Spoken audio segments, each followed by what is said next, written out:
Good evening, everybody. Welcome to my live.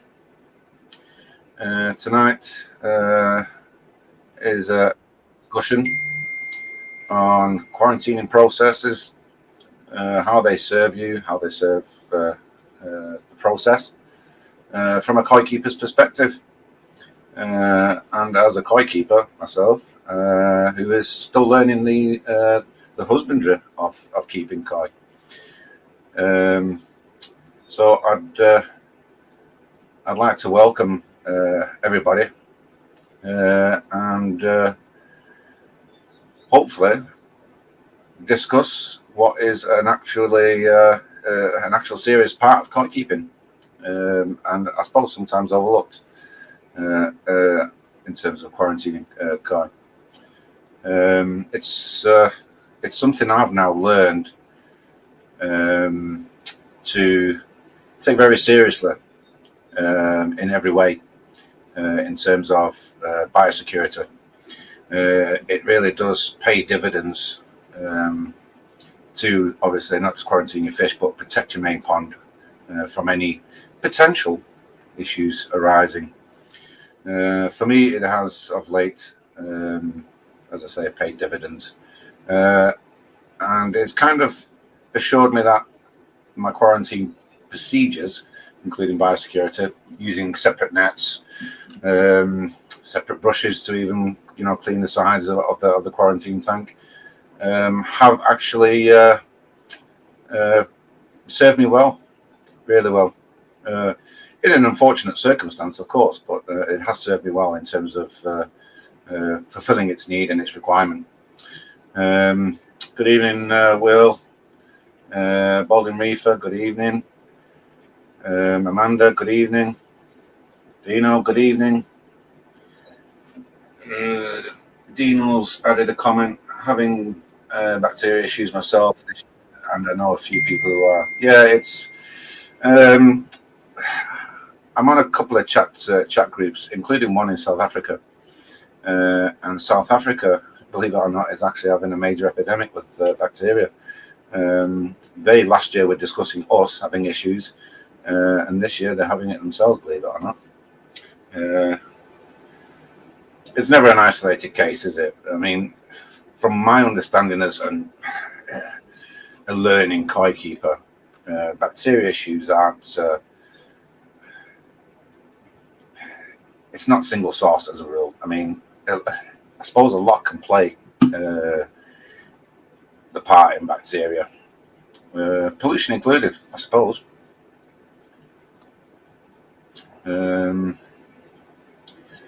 Be interested to know, Dino, what exact issues you're having, and what you're doing to deal with the issues.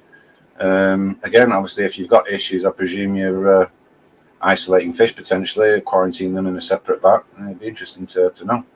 Drop it in the comments. So, in terms of quarantining, I mean, fundamentally it's a very important process in my mind, and everybody else that I speak to. It's a means of observing the fish before you put them in your pond. I mean, a lot of things can differentiate between bacteria being obvious and bacteria not being obvious, from what I understand. The fundamental part of that being heat. Heat ramping is what I tend to do now, and lo and behold, it does actually, in a very short space of time, tell you whether or not potentially you've got fish that you need to treat or otherwise. And on that basis, unfortunately, it can be a means to an end in that sense, because obviously, if you've got major issues, then the fish go no further, do they? Best endeavours, treatments, you do have options, I suppose, unless it is something really significant, such as a bloodborne issue. But I think the majority, other than that, are, in my understanding, treatable with the appropriate medications and treatments.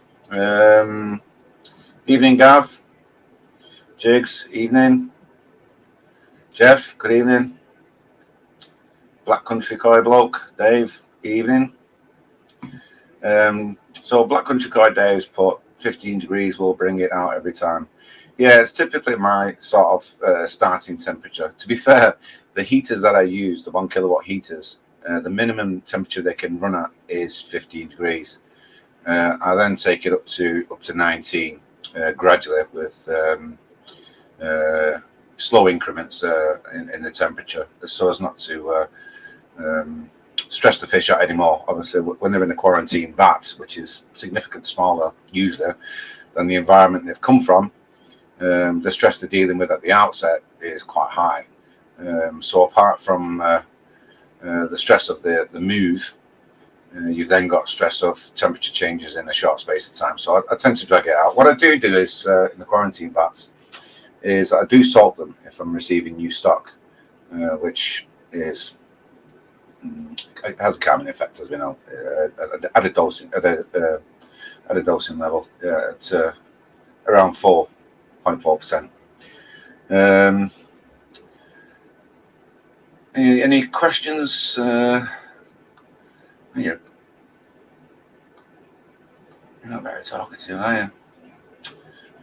Yeah, just to reiterate what Busy's put there, the live is from a hobbyist perspective. It's not a koi dealer's perspective.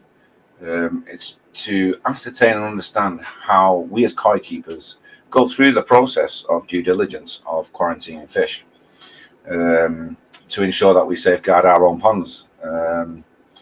You could buy fish from anywhere with a 100% track record. You could buy fish from somewhere that doesn't have a 100% track record. Fundamentally is what we do to ensure that difference in how we receive koi or where we receive koi from is checked by us as koi keepers, how it's dealt with, how it's done. I tend to use a fixed quarantine system for smaller fish, but for larger varieties, I've got two 1.2 meter pop-up vats, which then run from an integrated static filtration and moving bed system filter, which I think is 154 litres. It does cope very well. Each one has its own 25 centimetre airing running from a 2,800 litre an hour pump, and the moving bed itself has its own air pump as well, so there's no strain on the pump. And it has served me well. As I say, it runs from a 1 kilowatt heater. It'll raise the vat temperature quite rapidly if I want it to, but I tend to do it fairly slowly. Question: are there any early signs to look out for? Yeah, there's quite a few signs to look out for. Lethargic fish, but then that also is sort of onset of a fish that is stressed. So it will sit in a corner, it will hide because it's thinking, what the hell's going on? Other signs are marks, blemishes on the skin, discoloration of the skin patches, and raised veins is also a giveaway. I've experienced all of the above, which is why the fish remained in quarantine a bit longer than I was hoping for. As obviously, it's one of them things, isn't it? If you suspect, you do continue the QT process. Don't be tempted to think, well, that looked nice in the pond right now, and I'm going to tip it in the pond. That's what I've learned anyway from my experience.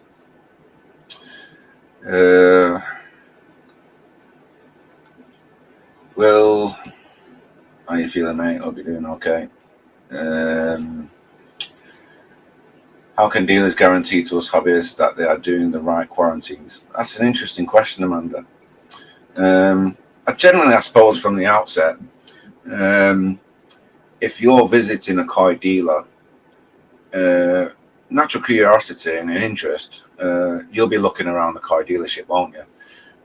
You get an insight of, a koi dealer's husbandry, just from looking at the koi dealer itself. I'm quite a nosy person by nature, so I do tend to rummage around a bit. But I suppose in terms of quarantining from that side of it, it's best to get the view from a koi dealer, because although all of them will carry out their own quarantine process, you rely on their processes much as you rely on your own. Because a koi dealer, from my view, says, I've had this fish in isolation quarantine for 6 years, I haven't seen anything come out of it. The moment you introduce a fish from one water environment to another environment, that differential might bring out a problem, whereas beforehand it was in a stable environment and you've now put it into a new one, and lo and behold, that may itself bring out an issue along with, or on top of, what it already had, issue-wise within itself. So there's a lot of factors that can play into it, really, I suppose. Which is why I heat ramp, because if there is anything with the fish in a very short space of time, my new quarantine procedure that I do now will bring that out straight away, and it will literally within a week to 2 weeks bring out any potential problems. My last issue was sadly potentially the latter, but as a result of having the fish introduced into the quarantine in different stages, the quarantine procedure had to start again until the last fish had gone in. It's just the way I do it, and it was unfortunate in my case in the last instance, but it worked, and it proves that my quarantine procedure for me is right and it works.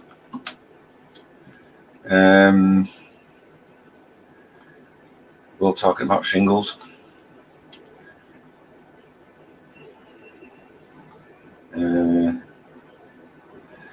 Michael Lawson, buy from a good dealer, that's the main thing. Yeah.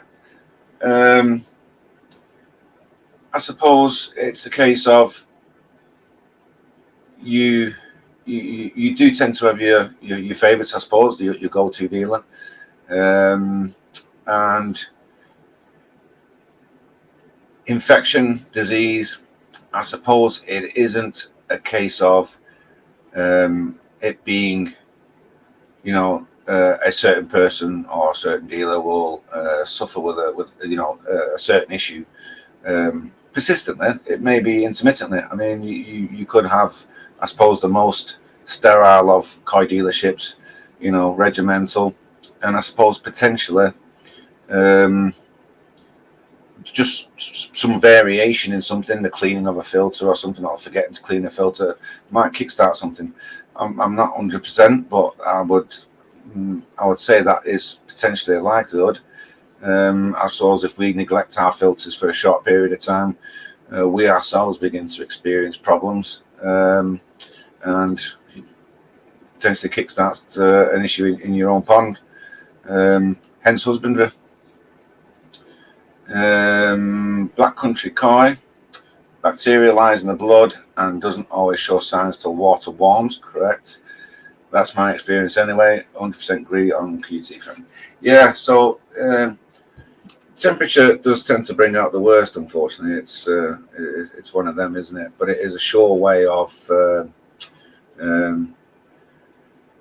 finding that out at the very early stages, i.e. QT. Heat ramping is, I think, underrated myself, but I do it. So these two I'm getting, World's Koi. So these two I'm getting soon with ponds built. I have to do checks on them before I release them. Yeah. So, Will, if you're acquiring new fish stock, always quarantine for a period of no less than, in my opinion, and it is my opinion, 4 weeks. If you suspect there's a problem, prolong the quarantine and find out what you think issues you might be having. But I would definitely quarantine them. In my opinion, throwing new fish in a pond is a bit like throwing an hand grenade in a fireworks factory. Good evening, Kasia. I'll watch it in full later, just dipping in. No problem, mate. Hope the fry good. Amanda Smith, I've just injected over 30 koi and an injection every third day for 9 days. Bloody hard work, but it has worked for most of them. That's brilliant news. Unfortunately, I have an extreme fear of needles. I don't see a needle. I see a scaffolding pole. So there is absolutely zero chance of me injecting a fish because I refuse to touch the needle. Yeah. He's had him in the QT since New Year. Yeah. Okay. So again, they're in an environment. The koi dealer, I presume, will. They're in I presume, stable environment there. The fish are going to be transported in a bag, which is going to stress them out. They'll be in that bag, I presume, for a short while. And potentially that might be enough to trigger an issue. So even though the koi dealers told you that they've been in a vat on their own, sunglasses, sangria, deck chair, copy of the Mad magazine, I would still quarantine them in your own quarantine tank to ensure that you're not potentially crossing something over to your own pond. Dino, hello mate. Sorry, had on pause, just got up. Been battling mouth rot for a while now. I think I'm just getting over it. No new cases, as others are healing over nicely. Yeah, brilliant, Dino.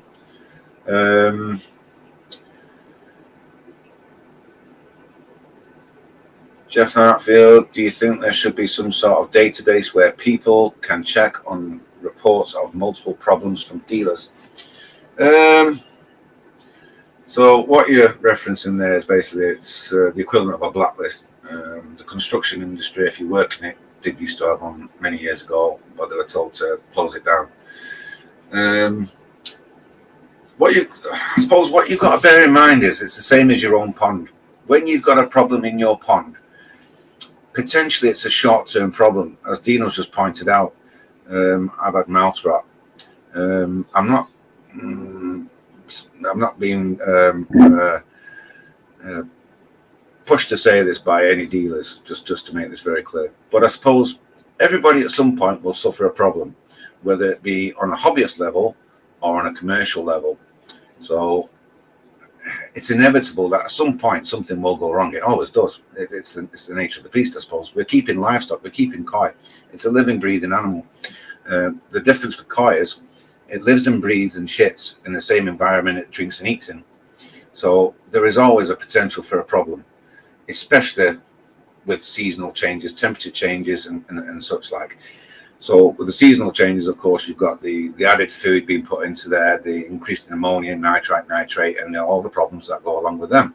Not only that, but the added problems that go along with sedimentary food sat in pipework, filters, the bottom of your pond. So my understanding is that is an underlying sort of definitive answer from my part on that.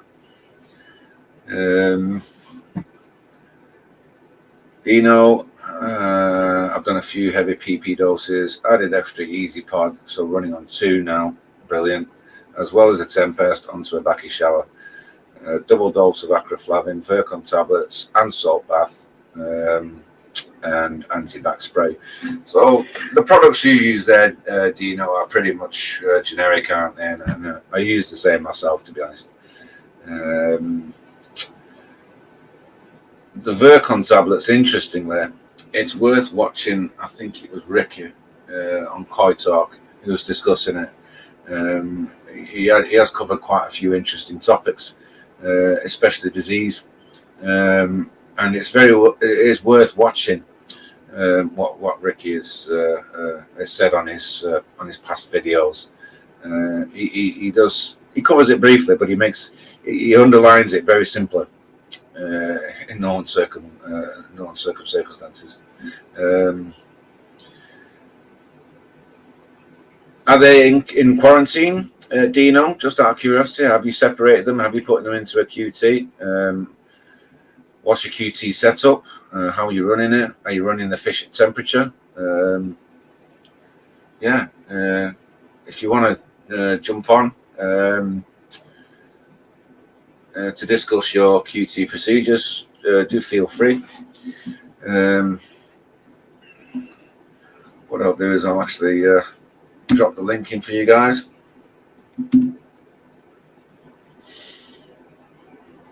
As I say though, we are running this. Well, I am running this live from a koi keeper perspective. So I'm aware koi dealers in the group chat may want to add from their perspective, but this is, as I say,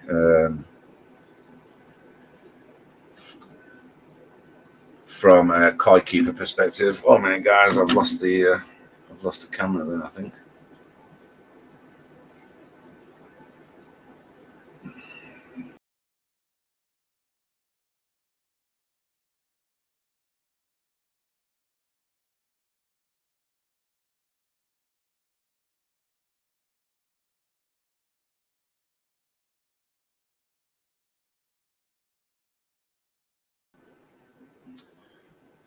Are we back?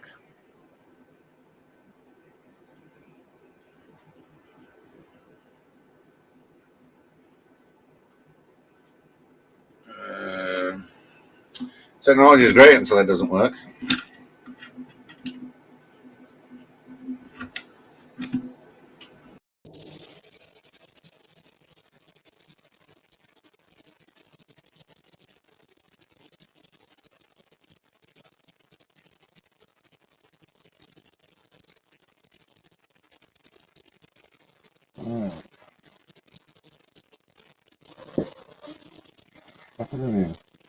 Sorry about that, guys. Temperamental work kind of thing.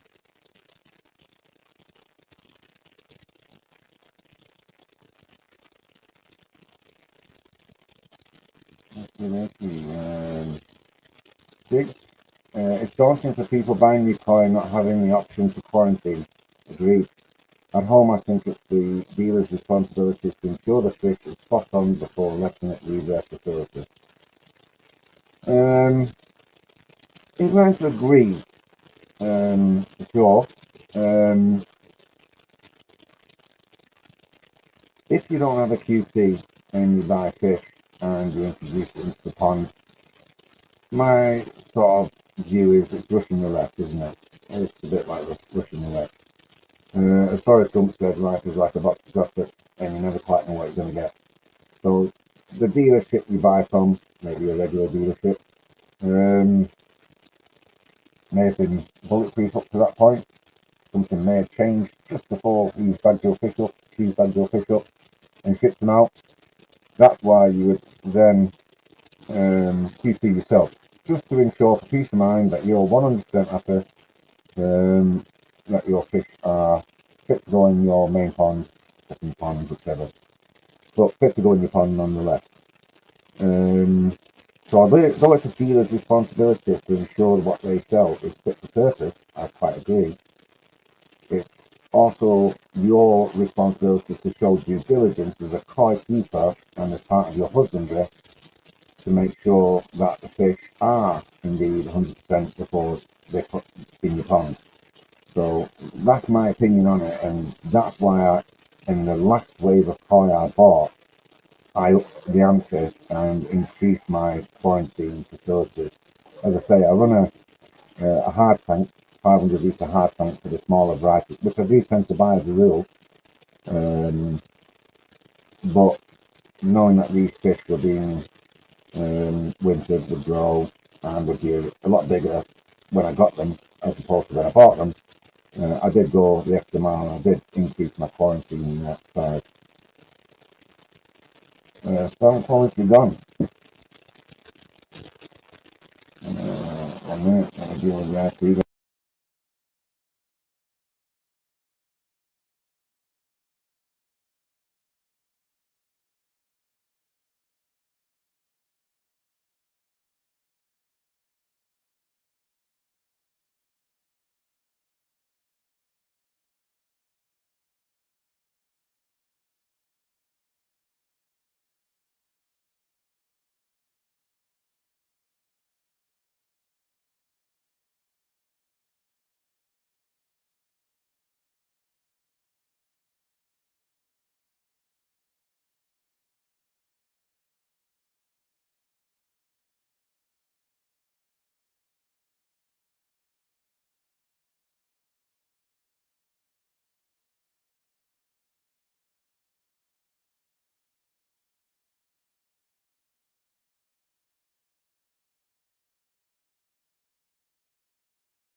Not sure if the sound is any better there, guys. Sorry about that.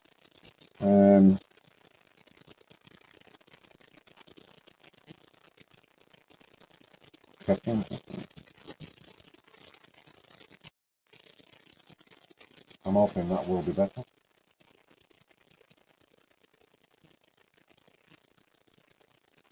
Right. As I was saying, it is daunting for people either way. Yeah, it is daunting. Literally, it is. You know, it's Russian roulette. It is simply that.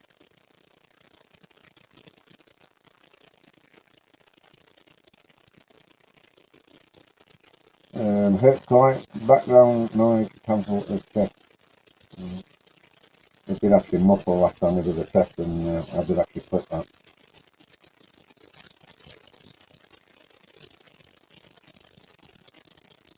Not sure if that's any better for you guys.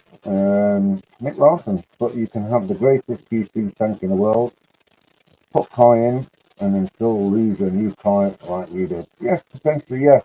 And that relates back to you're taking a koi from a stable, fixed, central environment on a koi farm and introducing it to a whole new water system, different levels in the water. I mean, literally, my QT was brand spanking new, so it was 100% sterile. Never been used before for quarantining new fish. Potentially, that is, part and parcel of what resulted in the bacteria coming out so quickly. Not only have you got the stress of the fish being transported from A to B, i.e. I'm B, I do the day, you've also got the potential, I suppose, of the huge shock to the fish's system of going from a stable environment on a farm to a whole new environment, which will change quite quickly with the introduction of new fish as you're introducing ammonium nitrate and nitrate as the fish settles into the quarantine tank. Jigs, 100%, but there are bags in Japan sent over, go through a hell of a lot and don't get bacteria wiping out really. But yeah, I suppose that is true.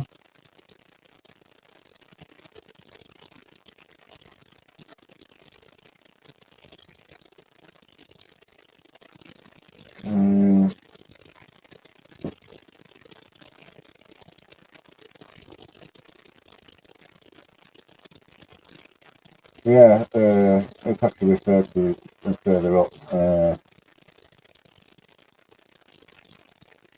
I agree, but they could show clear then the bag up and stress and trigger, but know what you mean. Yeah, right. Yeah. Sorry, just digressing back. Do you know water changes to you, mate? No, I have no PT, which is dark by now, but I'm used to this. And only had a fun couple of years now. Yeah, I suppose that quite a lot of people do, quite a lot of people. And that's the main reason for the live tonight. I mean, as I said, I'm still learning. You can never know everything, I suppose. And it's really interesting to discuss because I think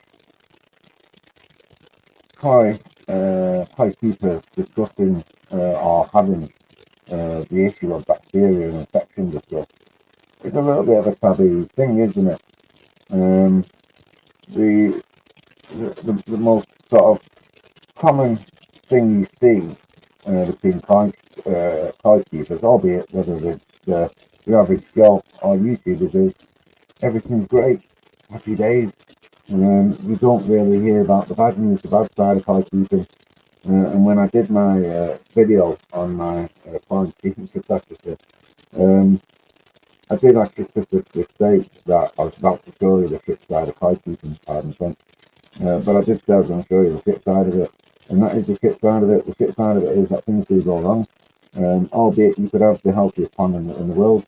And I suppose, you know, something changes, and you know, before you know it, things are out of hand, and you're having to cull fish or to bait fish as I do yourself, and it's an horrible thing to have to not only do, but it's a horrible thing to go through the whole sort of deterioration of the fish, watching the fish decline, watching the other fishes, the other guys' reaction to what's going on.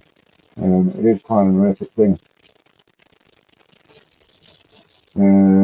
Gigs, it's down to the dealer, poor quarantine, and 2 clips in the box. Possibly the case.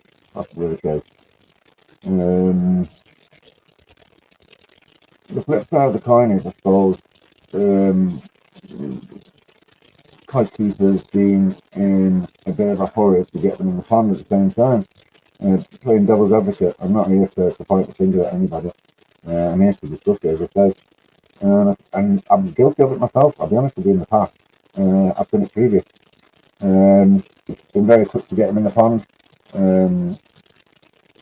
For the sake of A, wanting to see it in the pond, or just the fact that my own quarantine facilities were not capable of holding a fish of the size, the scale of the fish, or the number of fish.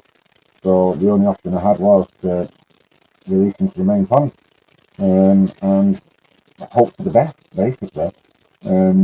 Although when that was the case, what I was mindful to do was PP dip them, PP dip the koi, and then introduce them into the pond.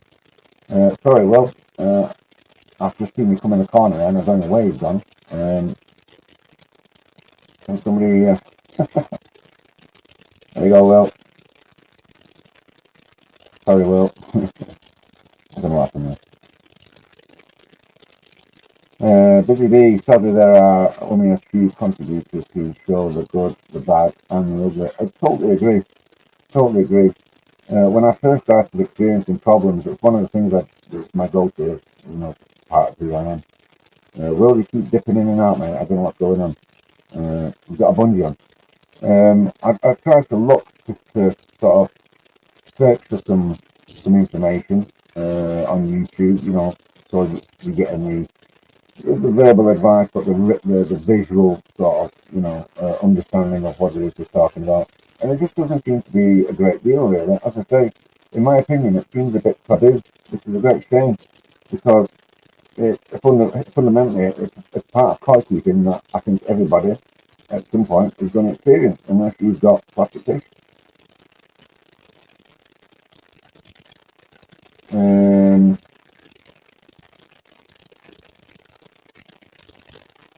Stephen Paul is Tomville, good evening. Amanda first to hear that, hope we get it started. Yeah, likewise, yeah, no, it's an horrific thing to have to do. I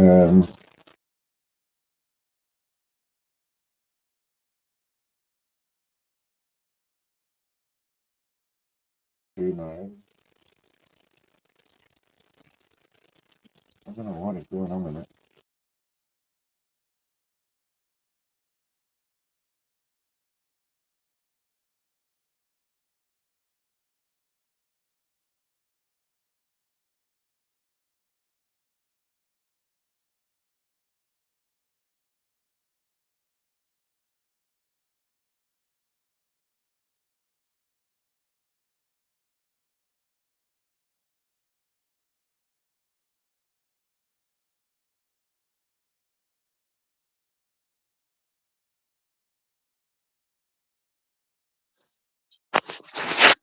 We've lost your voice, lad. Can't hear you. Any better? Hello, people. Can you hear me yet? So, I've never had a quarantine. Oh, you can hear me. So, I've never had a quarantine, but I have learned in the last year that it's very important to have a quarantine. Now, a quarantine can be anything. So, this is new pond build. That's going to be my new pond. But that, where are we? That will be my quarantine from now on. A quarantine can be what I was told. Doesn't have to be a big, massive IBC tank and all that. It can be just something like a swimming pool, but that will turn into my quarantine tank. And if I've got a sick fish or sick koi, that'll work for that.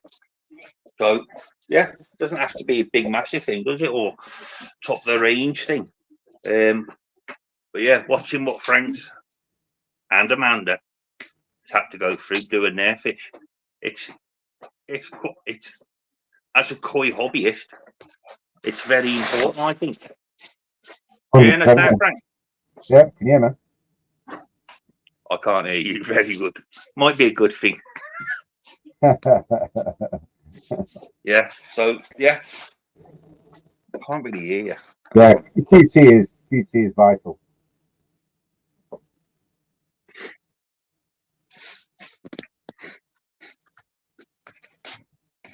Can you hear me well? Just about. I'm swinging full on the microphone now. I can't see the comments either, so if everyone can hear me, then it's all right. But yeah. So I'll just show you.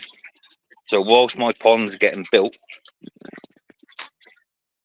that's me freaking quarantine for now. It fits the bill. And as you can see, they're all swimming back. But even a bowl like that, that'll do as long as it's got an air stone in. And I'm only saying this because I am not as technical as freaking you, Frank, but I am not new to having koi. I've had koi for years, but I'm only just learning. To me, it was just ponding a fish. I'm only just learning a lot about them and how to care for them properly. I'll just carry on doing what I'm doing because they're all freaking spot on. Not spot on. They're all good. They look happy.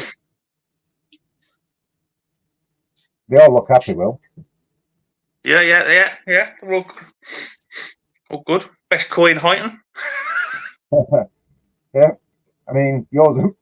Excuse me. Yours are obviously on layover between two new ponds. Between the old pond and the new pond. But in terms of quarantining, I mean, what you've got there is more than adequate, isn't it? More than adequate. Yeah.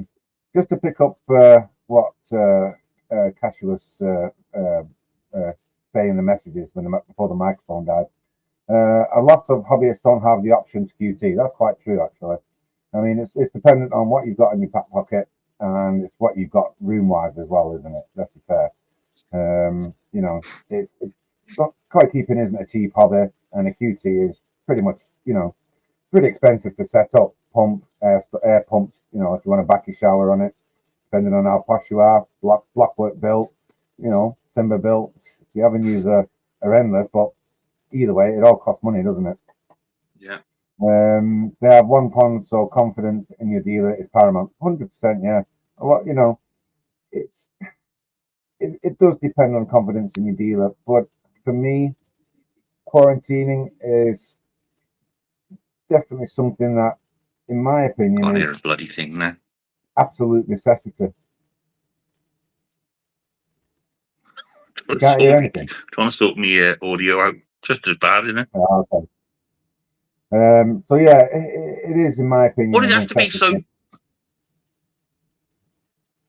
So it's, if you're comfortable doing it and you know that your source is excellent in terms of where you're getting from,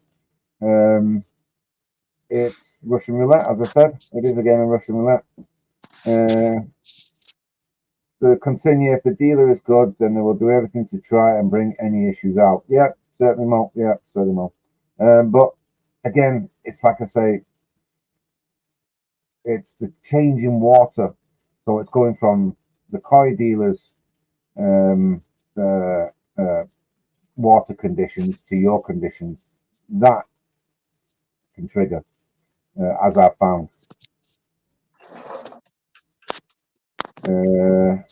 Obviously, there's still some issues, but would be minimum. I've had fish from reputable dealers. Danny O, Danny W, New First Guy. Yeah, brilliant. Yeah. I'm gonna jump off. I want to Okay, come yeah. on and support you, lad. Yeah, cool. Me Yeah. fixing. I can't hear you. Might be a good thing. Later. See you later, Bob.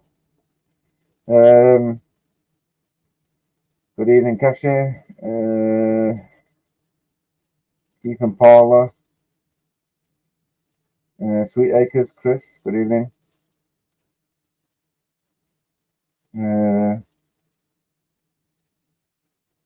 Mr. Twisted.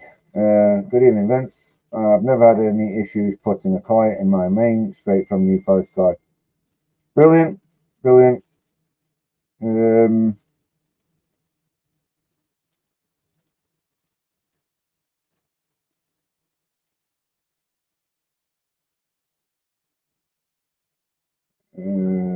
Twisted, all in the house. Yeah. So interesting events is the fact that your kite come from one dealer. The reason why you don't personally QT. I know you're on the farm almost every day, and you see where your kite come from. Literally up to your waist in water every day down there. But I would assume that you do occasionally get fish from other places. So yourself as a hobbyist, stroke moving into Rick shoes, it seems slowly. Is there a reason why you don't QT? Is it just plainly for that fact that your fish come from one place and you're happy that you're not going to be introducing any problems?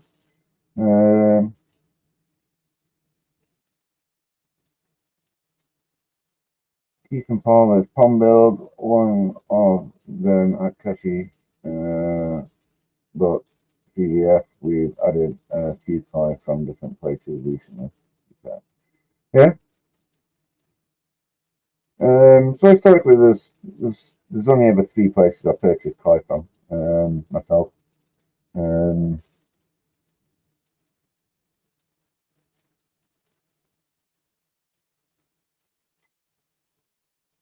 Amanda Smith, what happens if you lose koi? Can I get replaced with koi or the money if it happens quickly?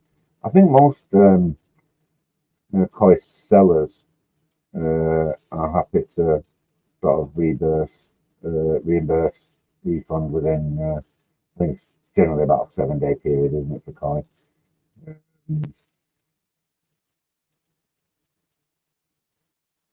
As far as I'm aware, anyway. I think most of them do the 7 days, to be fair. Yeah, Kashi's koi normally 7 days a month. Michael Larson, Frank Butt, blood bacteria does not just pop out if you transfer koi. The koi have it already. Yeah, that's henceforth bloodborne. So what I've discovered in my recent QT of koi is it doesn't come out always straight away.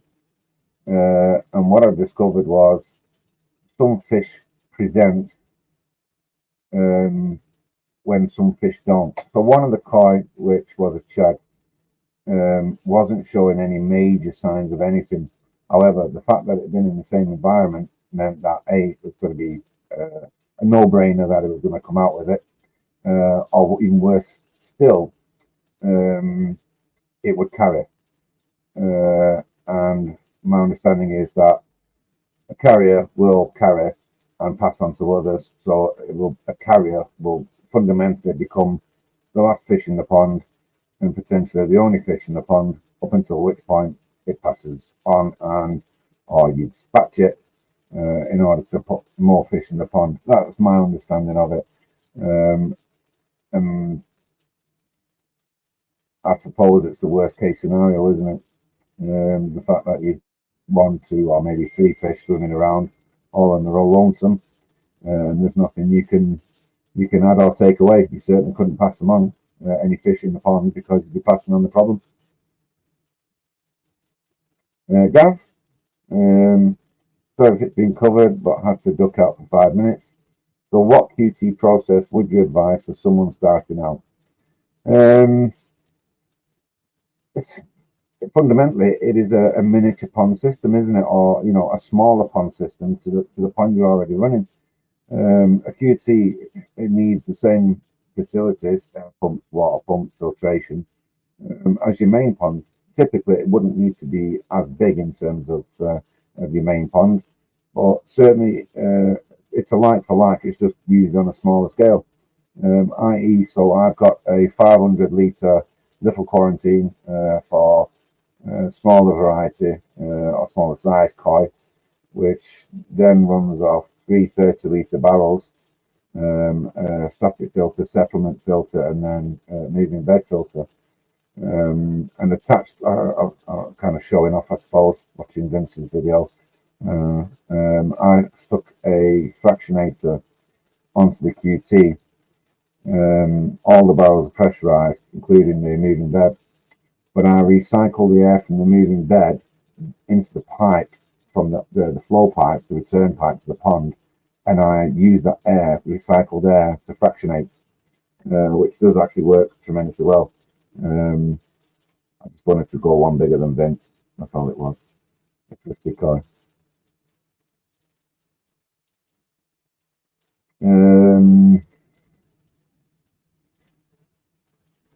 Sheffield Reef and Pond, good evening.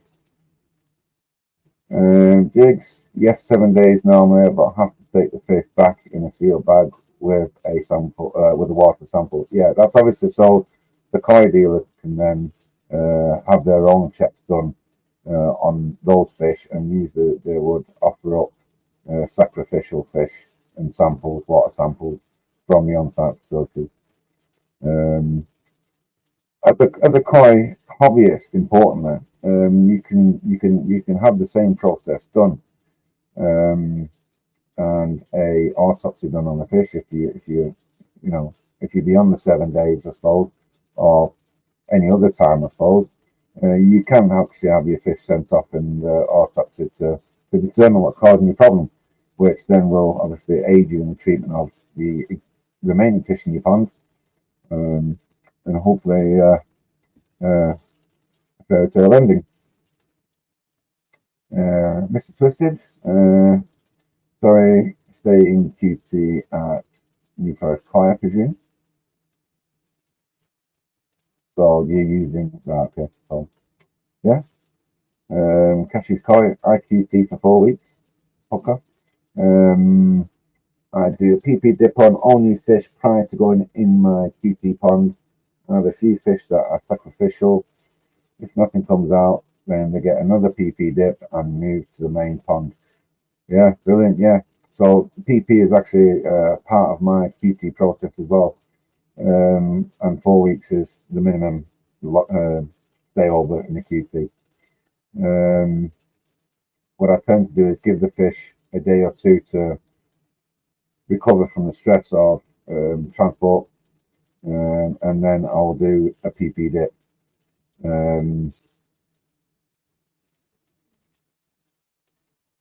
Just to be sure.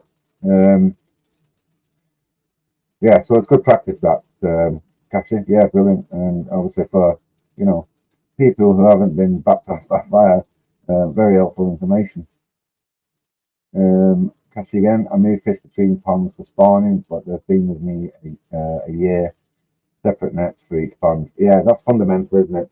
So, the main pond, the little QT, and the QT vats or quarantine vats all have their own nets.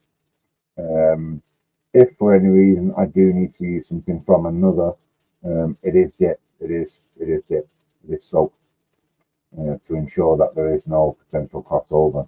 Fundamentally, the thing is to allow them to fully dry first, I find, and then PP treat them, dip them.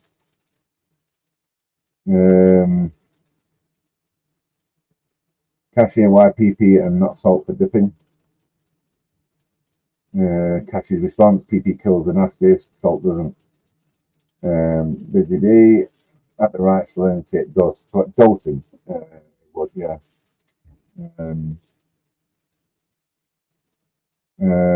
Yeah, PP, to be honest with you, is actually my go-to. I do prefer it myself. Jigs, it's a pity there ain't any vets available for fish specifically, as the koi keeping community is huge and definitely getting bigger in the UK. Yeah, it is. I mean, I suppose everybody's aware of Paula Reynolds, and she's probably the go-to. I'm informed she's considering retiring soon. I don't know if that's true or not. That might be a Chinese whisper. So I've dealt with Paula Reynolds myself. Actually, well, I spoke to Paula Reynolds myself, and I think she is pretty much, those who know, it's a go-to, isn't it? Not had to send anything off to her, to be fair. Issues I've had have been kept off that kind of extent of dealing with it. This is another part of this live, really, because, to reiterate, bacterial issues, infections and such like, it is a bit of a taboo subject. Not only that, but there is also, as has been pointed out in the chat there's a massive black hole in terms of resources of people you can go to get addressed on the issue. There's very little I've found on YouTube. There's a very sort of opinionated kind of answers and questions in forums and stuff like that. It's very vague, and it is solely, from one person's understanding and perspective rather than somebody's absolute knowledge, as it were.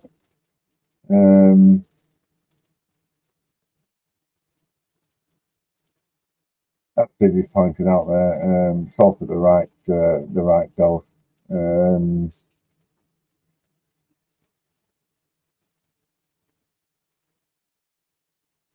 Ideally, I mean, if you can quarantine longer than 4 weeks, ideally go longer than 4 weeks. The near miss, if you like, is the fact that I was actually getting to the point where I was like, you start to get a bit itchy, don't you? You see these new koi floating around in the vat, and you're thinking, "Oh, look really nice in the pond now. I wouldn't mind lobbing that one in." And common sense, I suppose, can quite easily wane, and you can sort of trip yourself up on your own procedures there. Yeah, I didn't, but yeah, impatience can trip you up. It really can. Cassie or Vince, if you'd like to drop on the live, feel free. Vince, it'd be lovely to have you on. I'll post the link again. Be interesting to have your view on it, Vince. Actually, not only as a long-standing koi keeper, but also being involved in, obviously, what you're doing in terms of down at New Forest and onward there. I mean, you see it firsthand, from cradle to grave, pardon the expression, but from farm to yourself, and then how you then take over your processes of quarantine and such like. I see you've pointed out that you do it down at the farm before you take it. Just to be interesting to know. Sweet takers, there are plenty of resources if you know who to go to. I use Champagne University marine biology professor, who also specialises in freshwater fish. I'm currently trying to set him up as a guest. Brilliant. So is that your side in the States? I'm taking it then, Chris. On the way back from KFC is Chris McCoy.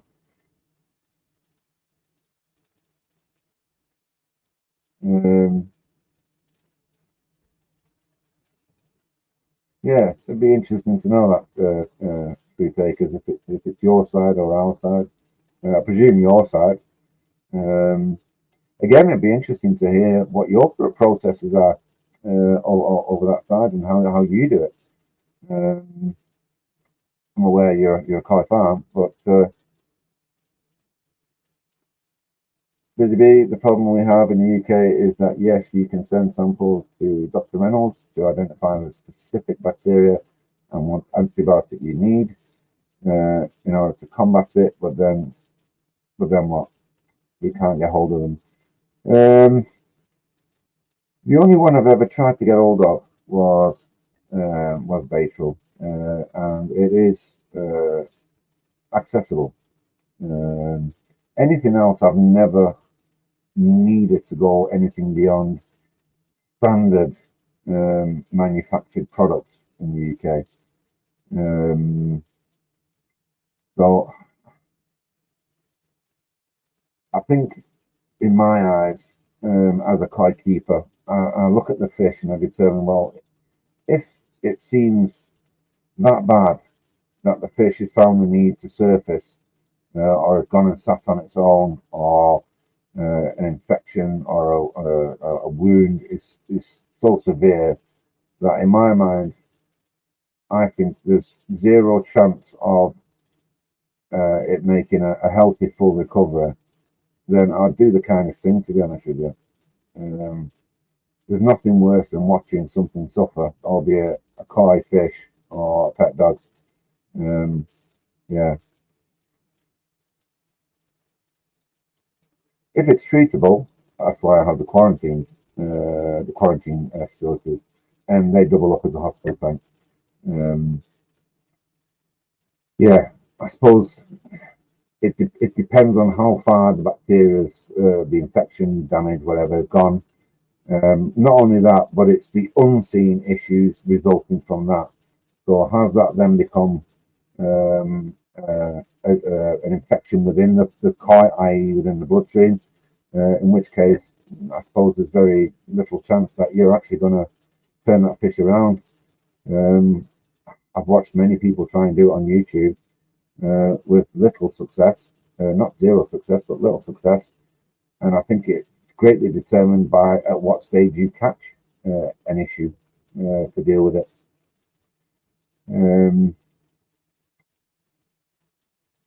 Free takers, yes, I'm in the States. I'm also in contact with the marine biologists who are in charge of all the fish at the Shed Aquarium in Chicago, trying to get them to do a live as well. Brilliant, yeah. No, brilliant. Yeah, it'd be very interesting to see it from their perspective and how they view what we do as koi keepers and our methods of quarantining and addressing the issues that arise from that process of quarantining. So yeah, it's a rabbit hole I don't think you'll ever find the end of, really. Whatever started. Busy Bee, only Baytril, but that's broad spectrum and doesn't combat all infections. True. Yeah, obviously where you're dealing with a bloodborne issue, it would be very specific, wouldn't it? In terms of treatment to try and deal with the issue.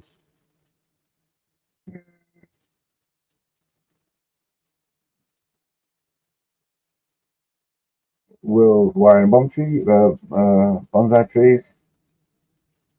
Hi, sweet. Keith and Paul is pond build. I've done individual salt baths for 2 reasons. We have sturgeon, so PP in the pond is a no-no. Absolutely. Yep.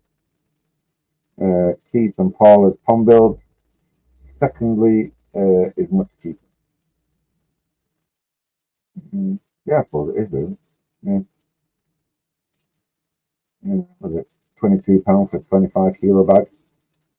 PP. I think it goes by the same weight of gold, doesn't it? Keith and Paul is pond build, 15 grams per litre, 20-minute bath. The bath dip will kill bacteria. I know some that do quite a stronger dose than that, actually. 10 grams per 10 litres. I don't do it myself. I've watched that on a YouTube video. I mention no names. Keith and Paul's pond build, and mind them with the amount of research I've been doing. Yeah, as I say, you go down a rabbit hole, don't you? And when having gone through what I've gone through, watching videos, reading articles, books, you go down a rabbit hole that I don't think you'll ever find the end of. It's one of them, the persistent pursuit of knowledge, isn't it? And hence what I said at the very beginning of this live. Still learning. You can never know everything, and I suppose that's the thing. It is a continuous quest of knowledge. The other side of the equation, if you do manage to get fish through a bacterial outbreak, then what? Because introducing new fish could open them up to infection from the surviving fish. So, if you've got fish through a bacterial infection, it would greatly depend on the bacterial infection, of which you would need to get, hopefully, an understanding to deal with it, or an understanding at the end of it. I presume you sent your fish up to confirm the issue's over with, or stemmed or controlled. At which case, whoever you sent your fish off to for analysis would, I should imagine, tell you what it is you've been dealing with, or you are dealing with as you deal with the fish. On that basis, they will then obviously be able to tell you whether or not your fish is destined to spend the rest of its life in a on the single market, or whether or not it can be rejoin the commune and join the main pond, and other fish can be added to or taken away from. Fundamentally, that's the thing, is whether or not you can add and then obviously take away, as in pass on or sell, if that's what you're doing. Will's koi and wire trees, we are also learning. Absolutely, mate. Yeah. Me, in some cases, I suppose, harder than others in terms of my recent experience. But yeah, Keith and Paula's pond build at Sweet Acres. There's koi farms in the States that have some amazing koi. There's some in Japan too, you know. Sweet Acres. That's the risk you take when you constantly introduce new fish. The more you swap out fish, the greater the risk. That's never going to change. It's very true. Yeah, very true. The more you've got traffic coming in and out of your pond in terms of koi, the greater the chance of issue being introduced. Goes without saying, doesn't it? Keith and Paula's pond build. Will, every day is a school day. Agreed. Yeah, 100%. Yeah. Every day is a school day, and it's only by me going through personal experiences as a koi keeper that I've now got my QT to the point where I think it works incredibly well for me, and it's a prodigy of what's gone on before, isn't it? Which is why it'd be interesting to hear others come on and explain their QT and QT process. So mine's, as I say, it's 1200 millimeter koi vat, 600 millimeter deep. Total volume is 1,000 liters in each, I believe, plus the 450 liter filtration system. Heated 1 kilowatt, 25 centimeter air rings in the center with, I think it's 2,600 liters an hour of air pumping through the system at max. So it's it's for me it ticks the box, and it's done me proud.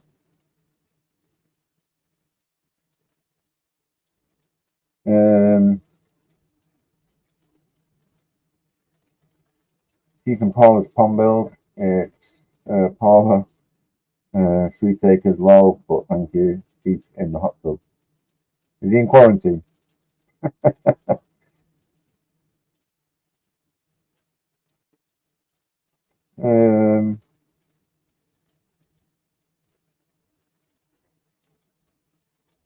Interestingly, going back to caching, Cassie stated it QT for 4 weeks.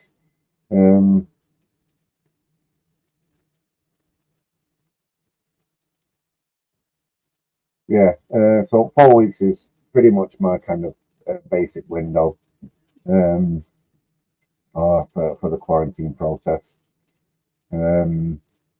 Within the 4 weeks, it's very likely, if you've got a problem, it's going to show in the 4 weeks, without a shadow of a doubt.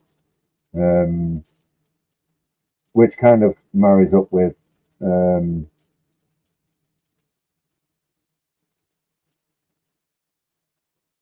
what a koi dealer would presumably QC for.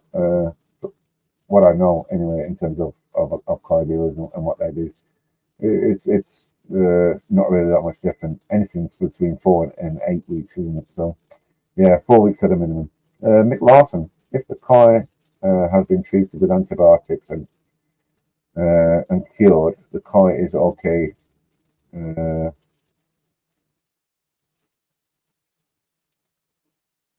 And the koi doesn't remain in your pond ready for the next time you had koi.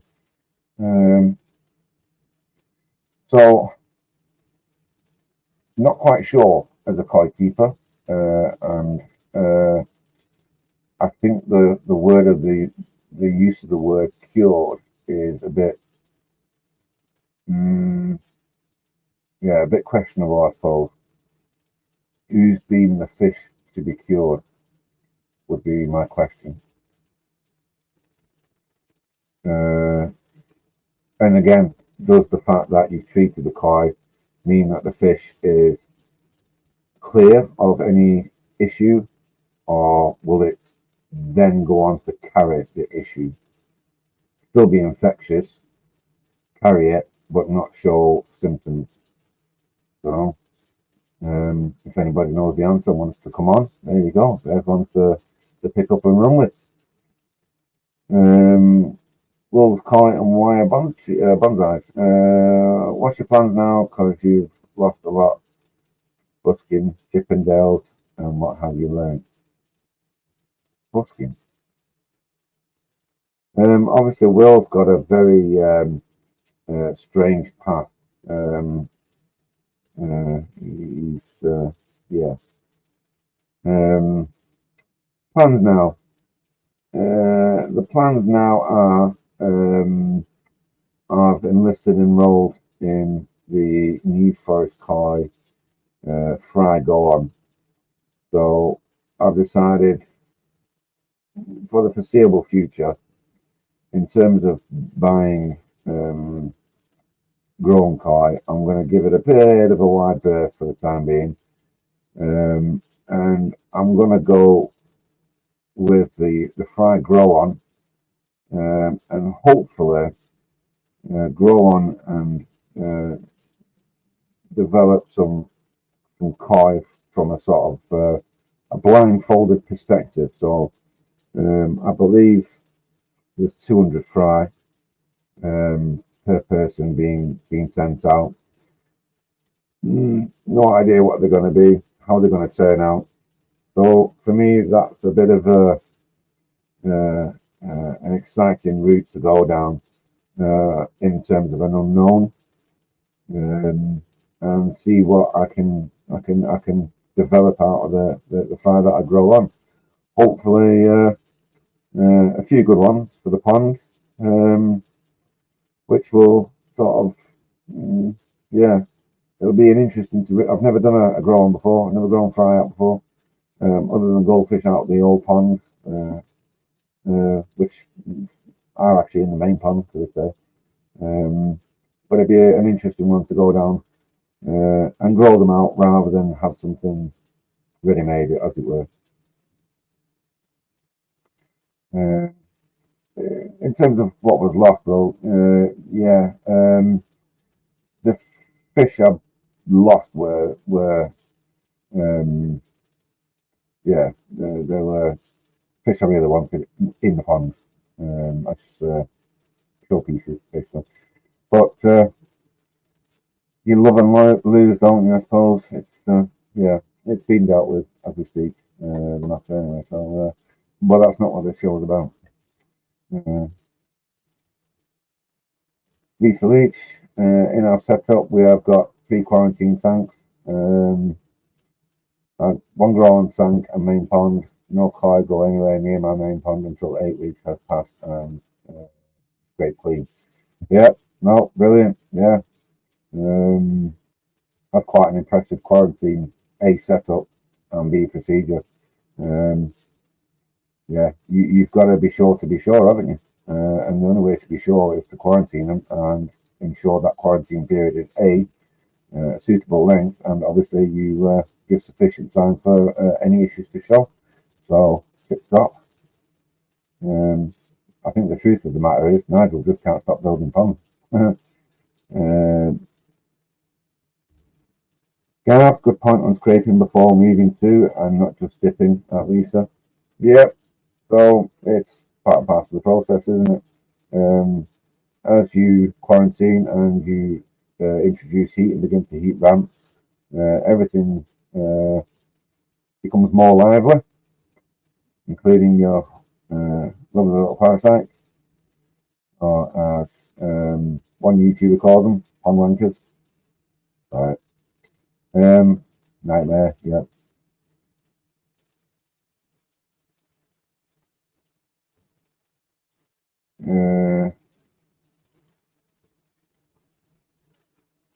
So for the time being, the quarantine system, I'll keep it as it is. I won't change anything. The 2 vats do run off the one filter, but either side can be shut down, so you can just run 1 vat. Yeah, Gav, it's tickled me every time. So it doesn't have to be a double vat system. It can run off 1 vat. It's easily flows down one side or the other.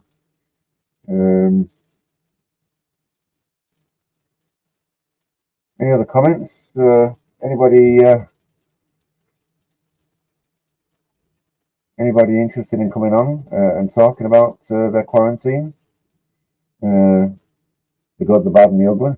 It's what it's for. It's to share, share our experiences, our understanding of quarantine, and how we do actually quarantine.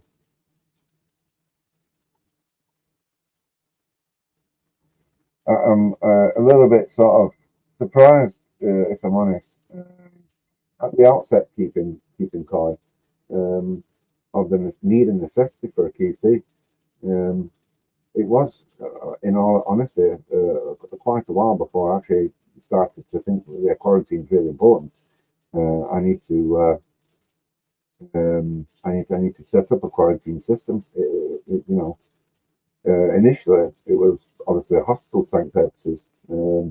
Fish bang themselves, scrape themselves, and you try and isolate them to treat them without the need to obviously upset all the other fish in the pond. So yeah, it was definitely baptism by fire. Definitely baptism by fire for me in terms of understanding the importance of it. Life around the koi pond. Hello, mate, and hello, Mr. Lawson. Good evening. Keith and Paula's pond build. Good idea moving forward on new fish to do a slow bath dip if no QT setup. I suppose anything is better than nothing in terms of salt or PP. I would assume. My go-to did used to be PP. Float them in the pond. Introduce some air into the bag, air stone into the bag to aerate. Introduce a little bit of pond water to help with the acclimation, and then with the pond water already in a tub PP, and that used to be my process for adding fish into the pond. I don't believe it works 100% in my opinion, from what I've experienced.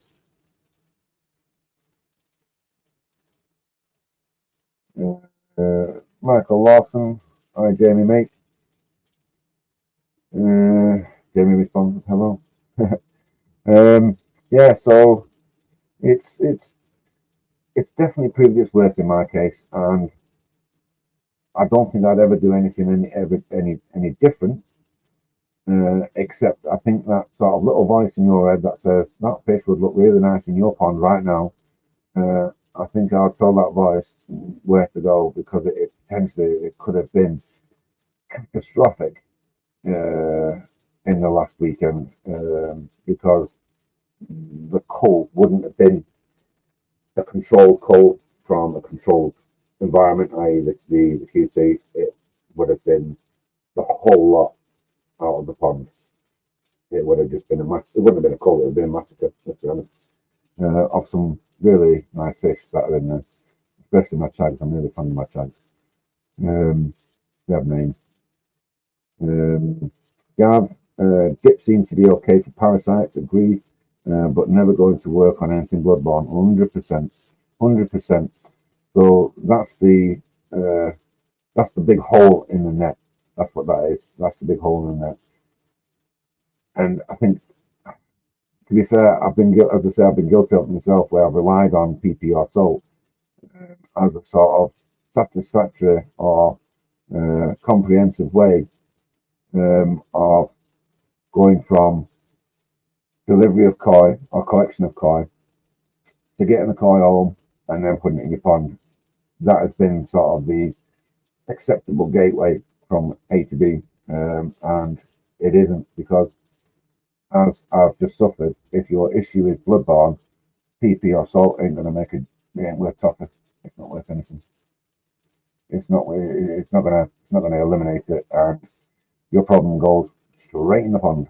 And the first thing you know that you've got problems is, like I say, you've got raised veins, you've got sulky fish, you've got blemishes on the skin, patches, even blood coming to the surface on the scales is what I've experienced.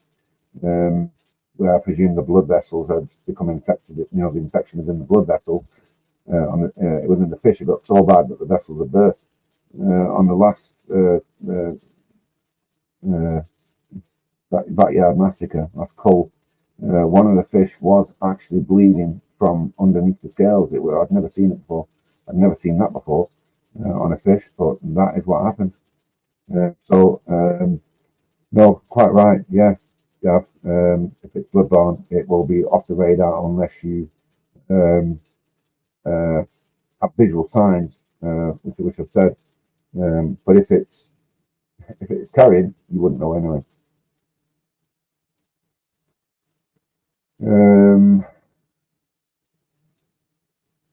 Thank goodness. Totally agree. Yeah, Alberta and Olive. That's them. Big chunky and little chunky. Yeah. Lisa Leach, how long has the bloodborne virus been around in koi? I wouldn't like to hazard a guess, but I have, as I say, done some research into what's been sort of bouncing around, not just here, but abroad as well, mainly South Africa. And bloodborne virus issues seem to have kind of been a real significant issue over last year and the year before, and they now seem to be going through something similar over in South Africa. I don't think it's quite on the scale of what we've got here. I don't know. There doesn't seem to be that much chitter chat about it. But again, in the same comments, you're also seeing people referencing koi dealers, how good they are, how bad they are, more so than anything else. And I think you can point the finger till you're blue in the face, but potentially you might not be pointing the finger at the right person, the right amount of people, who knows, or everybody involved in the problem. I don't know. Like I say, it's not really what this is about. It's for, I think, in my opinion, it's for the koi dealers to point fingers at each other as sellers of koi and deal with it the way they need to deal with it to stamp out any issues. Obviously, koi keepers are affected by their misgivings, if you like, but I suppose it doesn't matter how well you run a koi farm or a koi dealership. I suppose potentially there's always the unknown, isn't there? There's always the unknown, and I think that's beyond control sometimes.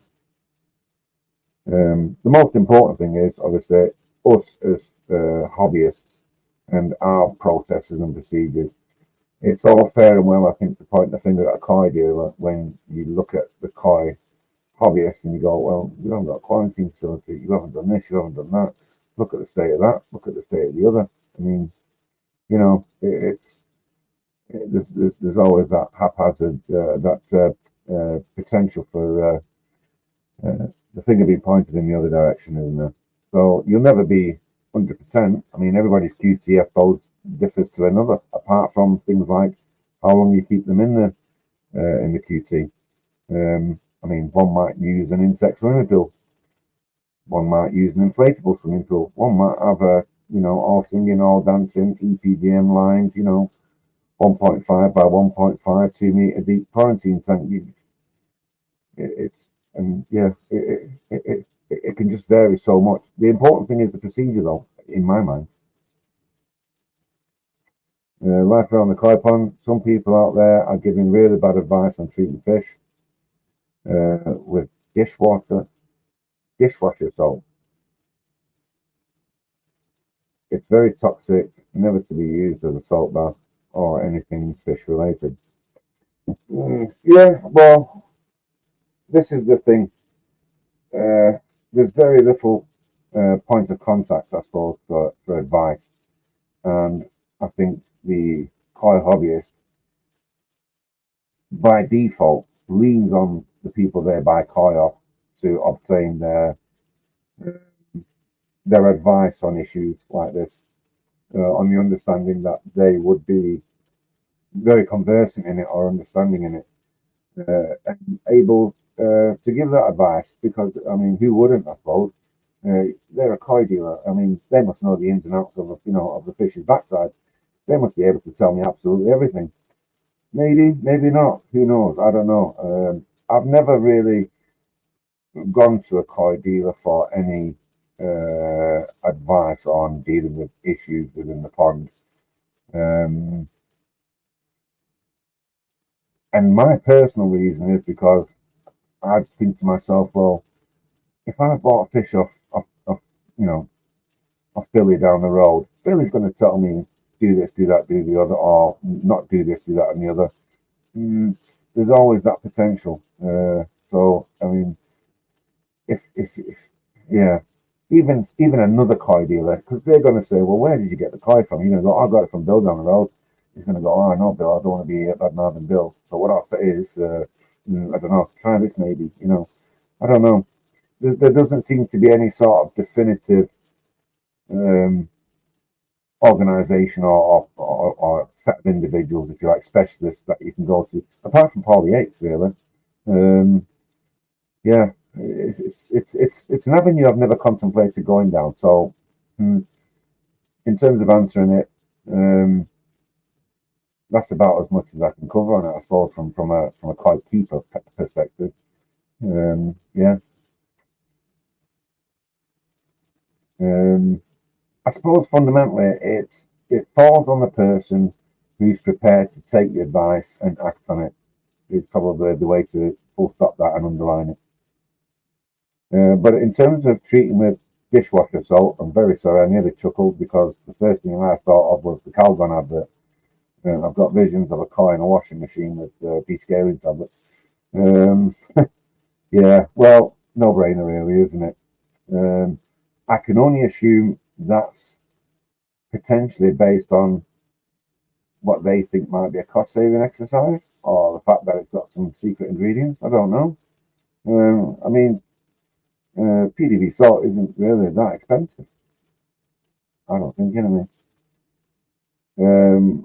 Will's koi and wire trees, so the Japs are wrong. I'm not quite sure. How are the Japs wrong? Are you referencing salt? Because the Japs to utilize salt. Michael Lawson, they're not going to do that. Probably not. which is why it falls down to the hobbyist to carry out due diligence and complete your own quarantine process. Make sure that in your observations and your analysis, watching the koi, for example, that you're happy that you think the koi are fit enough to go in your pond. As I said, the first sign of anything going peak on and not looking as rosy as it should be is when you begin to ask questions and investigate further what might be going on.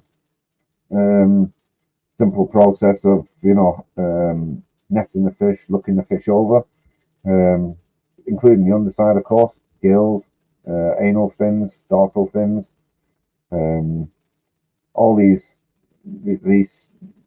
indicator locations is what I looked at, and all the fish in my quarantine facility, every single fish was showing an issue, not necessarily in the same place, but those are the places I found it.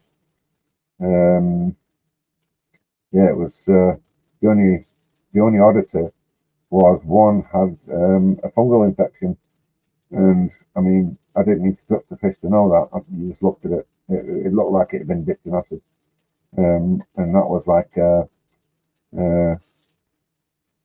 how would I describe it? It was almost like it had bits of its body swelling and falling away, is the way I describe it. It was something horrific.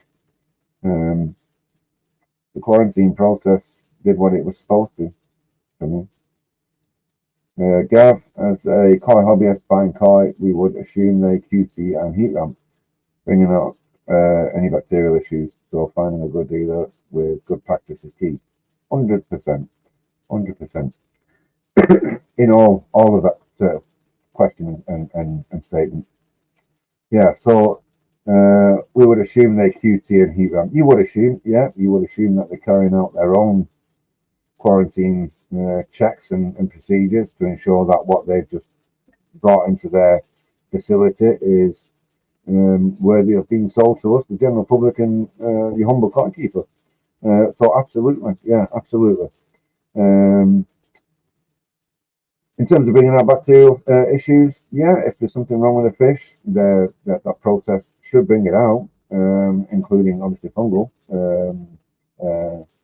So finding a good dealer with good practice is key. Yes, but there's always that law of sod, isn't it, where potentially one day they may not do something to the full extent it should be. Even as koi keepers, we do it. I'll be honest, there's been days where I've gone, should have cleaned the filters yesterday, I forgot to do that. Not a big issue. There isn't, I haven't got Moby Dick in my pond, apart from Alberta. And generally mine have got a give and take of 1 to 2 days. The massive barrels what I'm using. So it has got a bit of a buffer in that sense. Plus which during the winter months anyway, they're not eating. So there isn't a massive amount what I tend to get in the winter months in terms of poop in the filtered socks, because mine's double mechanical filtration, filtered socks and K1. So there is that buffer in the winter. So thank goodness. Summer regimental.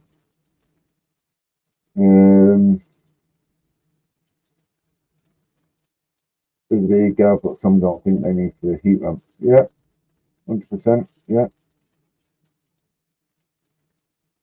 it's leprosy according to the world's koi. Good grief. Michael Lawson, we need to name and shame, in my opinion. Well, that's definitely not for this live. And to what extent you go to in order to complete that endeavor is, I don't know. Yeah. I think you'd be struggling to sort of do that definitively, potentially. Life around the koi pond. My temperature is 12.5 C. Fish are very active. Roll on summer. Absolutely. My pond is currently at 13.9, and they are becoming a little bit more active, particularly the males with the females, if you get my drift. Suddenly there's an interest in each other. Will's Koi and Wide Trees. Nick is not to do that bad. Yeah, no, it's not for this show.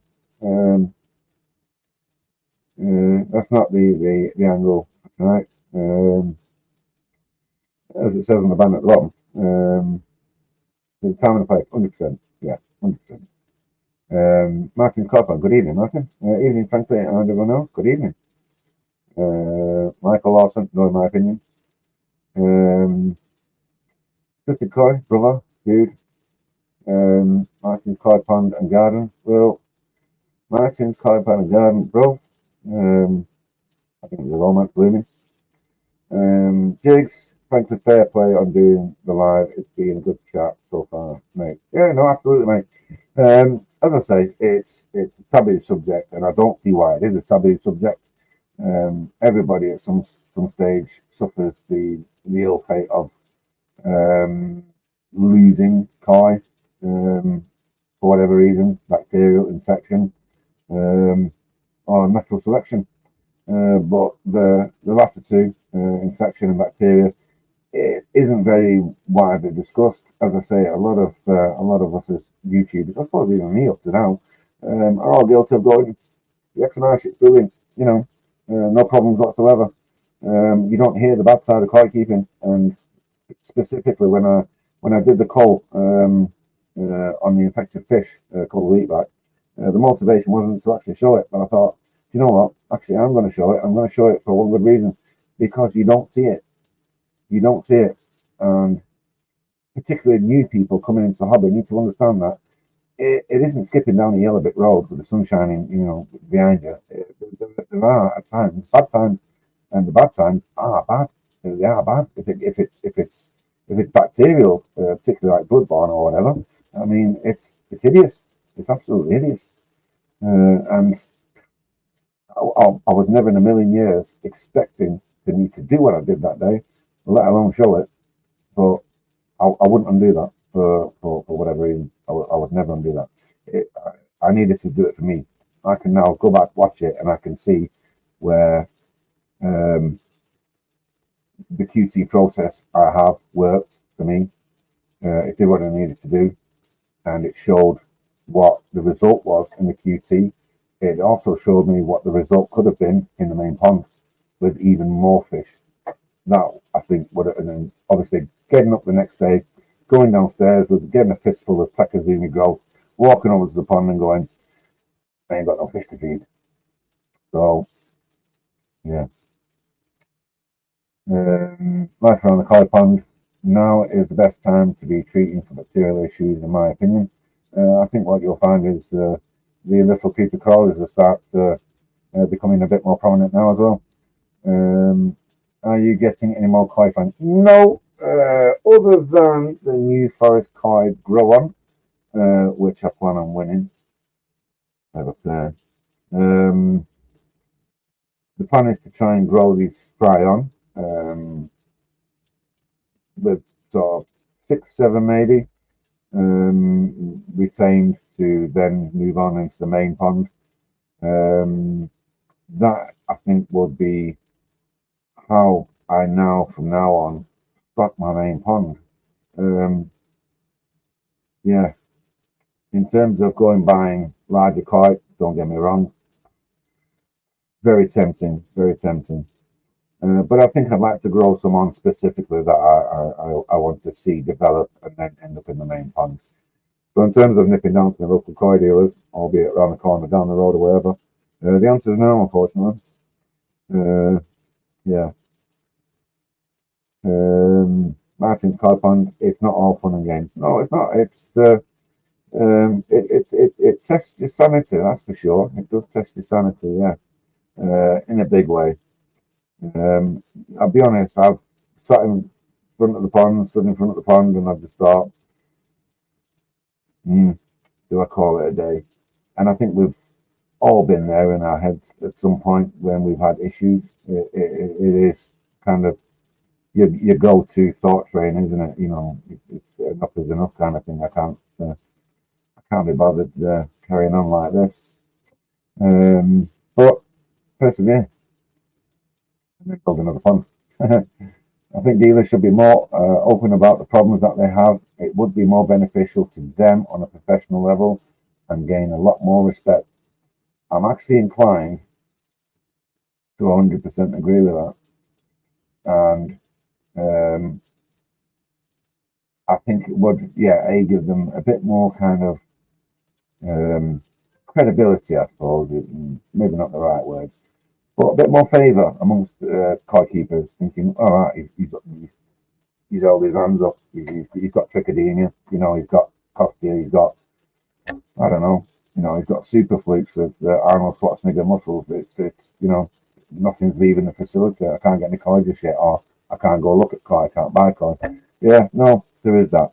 But then, I suppose, with not wanting to cover this side of the koi, the koi side of things, there's also then an open door for criticism. So although this fella Billy the koi dealer has done the right thing, he's gone, shit, I've got a major problem. I've got, the fish's asses are hanging out. I don't know, whatever. Everybody else is gonna, and I'm treating them for it, and they're on the road to recover. So life's a good, we're on a winner. But it leaves the window open to, well, he's got a problem there. I know he's dealing with it, but he's got a problem. How has he got the problem? Where's the problem come from?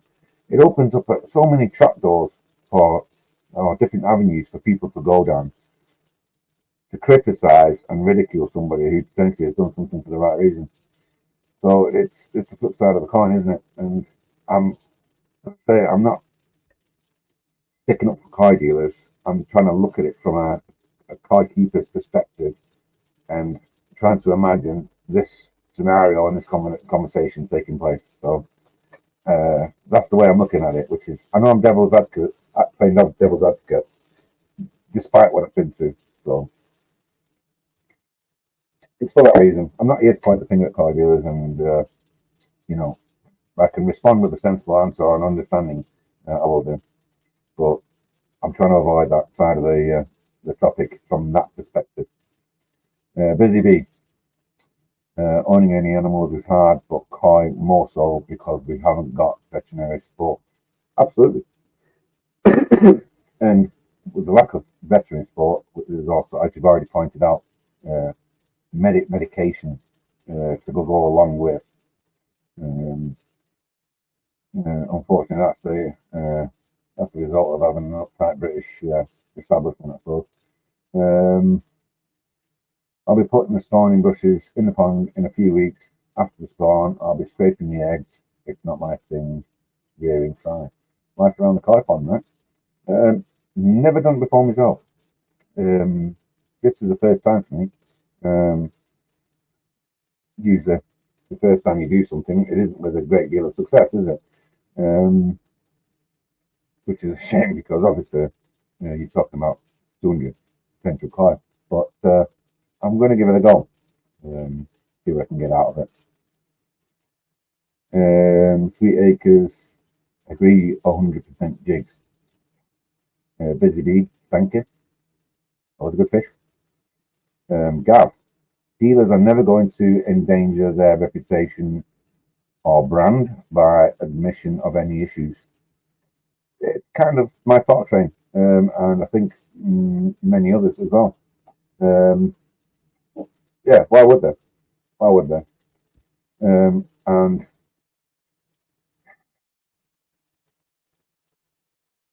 I suppose it is a shortfall from the industry, I suppose, that they don't.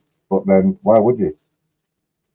Why would you say I've got a problem on my facility, knowing full well people are going to go, oh, well, I'll avoid that one this weekend and I'll go buy something from somewhere else. That's the knock-on effect, isn't it? It's self-suicide, I suppose, if it is.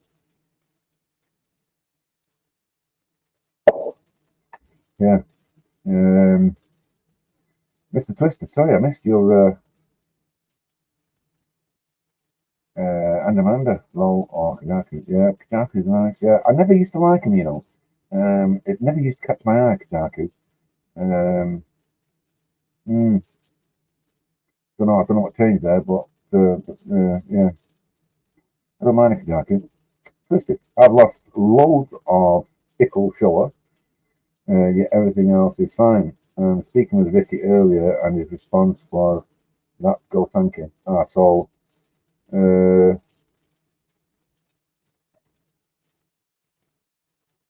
I guess this is Fry, is it? In the tank in the long block. Do drop on, Vince. Be nice to have you on. It's not past your bedtime yet.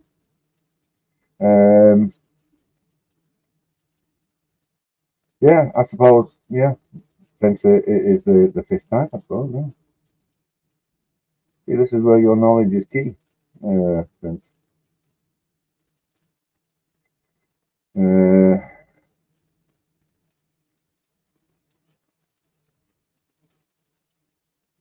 What's your opinion on homemade filters, Frank? I think there should be more of them and advice around them.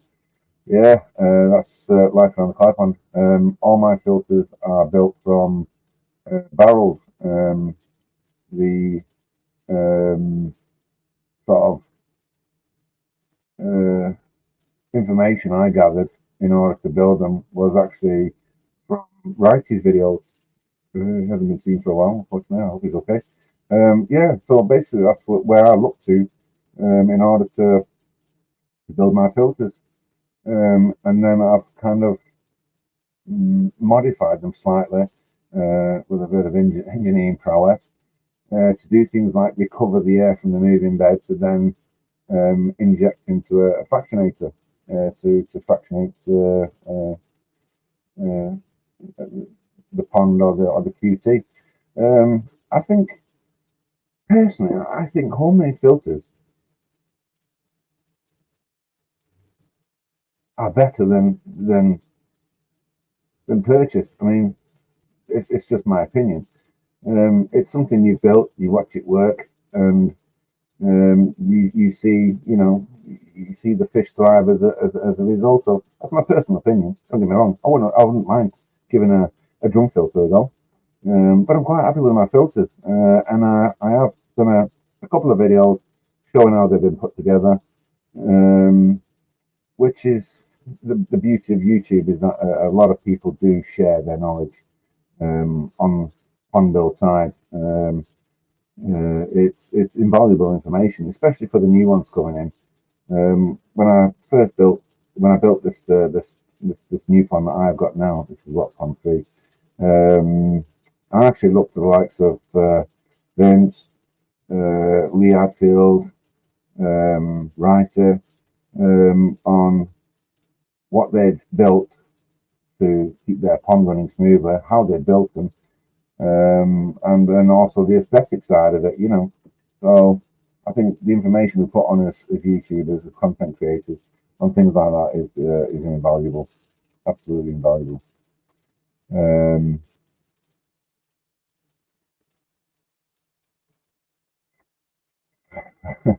Thanks, King of DIY filters. I just over-engineer. I think that's the thing. Nothing's ever completed in my mind. That's the problem. It's very frustrating, especially for me when I'm laying there trying to go to sleep. And all I can think about is how to pimp a fractionator on a QT tank. I think every dealer at one time or other will have issues, but what's unforgivable is when they know they have issues and still so coy. Absolutely. That is definitely in my mind the worst sin of all, to be fair. And I think you're always going to get it, aren't you? They're in the business of making money, whether they're aware of an issue or not aware of an issue. But where they are aware of an issue, that is the greatest sin still. But fundamentally, as I say, the live isn't for the benefit of finger pointing. Although Jigs is for 100% business, so everybody's got their opinion on the matter. Definitely, passing on infected fish is an absolute no. Don't get me wrong. I will never say otherwise. Yeah, that is an absolute. Yeah, that's a travesty, isn't Twisted Koi from the Long Block track. Yeah, I thought you might have been. Yeah. I do watch your stuff, you know. I do like that Pink Flamingo thing. Life Around the Koi Pond. What a guy. Will's Koi and White Trees, 100% visit. Yep. 3 Acres Koi Farm. If you have such great breeding farms pumping out koi as good as those from Japan, why not just buy theirs? Why go to a dealer who imports? I'm just curious. So it's not just from Japan that koi has come in, is it? There's Poland and Israel as well. So, arguably, though, some people will actually say that some of the British bred koi are equally as good. I don't know. I'm not here to make that judgment or that assessment, but I shop by eye. So one of my least favourite fish, and a lot of people are going to hate me after this, one of my least favourite koi is actually a Shisui. I don't like the patination at all. I dislike it. I don't have one, and I will not have one. I haven't had one. For me, it's just not eye-catching. It just doesn't please my eye. But stick a tarantula in there with a decent red spot or something, and happy days. So yeah, it's beauty's in the eye of the beholder, I suppose, in that regard. Garth, Vince seems okay at filters too. Yeah, Vince is good at filters, yeah. So in part, some of the stuff I've built, for example, the fractionator on the QT tank, watching Vince add his little fractionator, and I thought, that's actually a very good idea. And it's a very good idea because where you've got, as Vince does, fry within a small space, you're going to get a massive build-up, aren't you, of protein for one. And a fractionator is the best way to get that out of the system. So why wouldn't you put one on? So I, being me, didn't want to add a second air pump on. Obviously, it's costing £1 million just to keep the light on above my head at the moment. So for me, the challenge was, well, how can I take what I've already got and utilize that to do another process? And hence, I recycled the air from the moving bed on the QT to cause the fractionation on my QT. There you go. I suppose it's a great time for the punchline. Recycling, the possibilities are endless. But yeah, I wondered in my head if it could be done, and yeah, it is possible. Will's Koi and White Trees can't make bloody pond fans, though, can you? Not when you keep changing your mind that so many times, Will. At one point, the pond build was on, the pond build was off. Doing it, not doing it. Yeah. It'd be okay if you can make your bloody mind up, I suppose. Dino, I have a home built stainless steel seat 900 by 400 by 400 backy shower. If you're any good at TIG welding, I wouldn't mind one of them. Martin's Koi Pond and Garden, 100% Franklin. Twisted Koi can't be a home built first built system. Twisted Koi. No, you can't, mate. No. It's very rewarding to watch something that you've put together with your own bare hands work, and hopefully, if you've done it, a decent enough job on it, work well and do exactly what you want to do, but a fraction of the cost of what it costs to buy something which is pre-manufactured, Jigsy, all my filters are DIY and my skimmer, and I fucking loved it. But yeah, I had a homemade skimmer on the last pond actually. I used a square tall plant pot in the shallowest part of the pond, weighted down with some pebbles, and it worked a treat. It really did. I actually suffered in the last pond through my own misgivings with duckweed. I thought I'd introduce a little bit of duckweed as some natural food for the koi, which were about 5 or 6, I think, in there. So I thought I'd introduce duckweed as a bit of natural food, and blow me, it literally covered the pond in a matter of months. So the whole reason I built the skimmer initially was to skim off the duckweed and get rid of it. Hence, so after I got rid of the duckweed, I left it in there.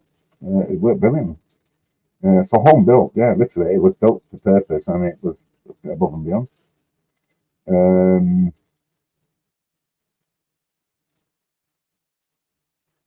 $50 koi, I'm sent brother. 3 acres koi farm. I know I would be only buying from one guy if I lived there. Just speaking as a hobbyist, not a show person. Buying from one person, you minimize the potential. You don't eliminate the potential, of course, because there may be, as I say, circumstances which change on the koi facility that you're purchasing from. You just don't know, dear. Even if buying from one source, my advice, if you like, my personal plans are to QT absolutely anything and everything that comes through the garden gate. Absolutely. The fry challenge that I'm doing with New Forest Koi, the fry will go in the QT tank initially. They then get split between the two vats. They won't see the pond for 2-3 years. Yeah, they'll be doing life in quarantine up until such time it's time to go in. That's when they'll go in. I've learned my lesson the hard way, and I've been forced to learn that lesson as well. So, life around the koi pond. I wouldn't entertain a drum filter. I get a lot of enjoyment and satisfaction in cleaning them and changing things around. Absolutely. I'm constantly tinkering around. There's pipe over my shoulder. 500 mil pressure pipe over my shoulder there. I think in your mind, you not only feel the necessity to do it, but because you've built it, you understand how it works. You learn to understand how changing something would make it work even better. It's really bad. I know it's I think it's borderline on some sort of obsession, if you ask me. But you know, I get a great deal of stress and pleasure from thinking with the filters. To be fair. Sweet Acres Koi Farm Bisbee, you know who I'm talking about. He pumps out koi just as good as any Japanese koi, so why risk going anywhere else? Don't know.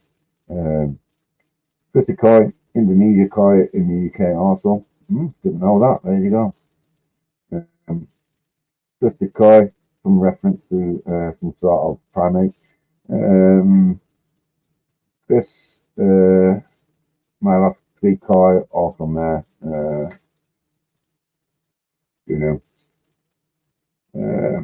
Presume that's a secret koi dealer. Peter gives Koi Farm Vince 100%. Just koi, you know, I love to recycle. Absolutely, mate. Yeah, no, it's actually staggering what you've put together out of bits. I suppose most people would throw out the back door. Yeah, it's amazing what can be done with bits and pieces. That's a very long spirit level you have behind you, Frank. Yeah, that's to check walls, construction inspector. So yeah, that's the bad boy. That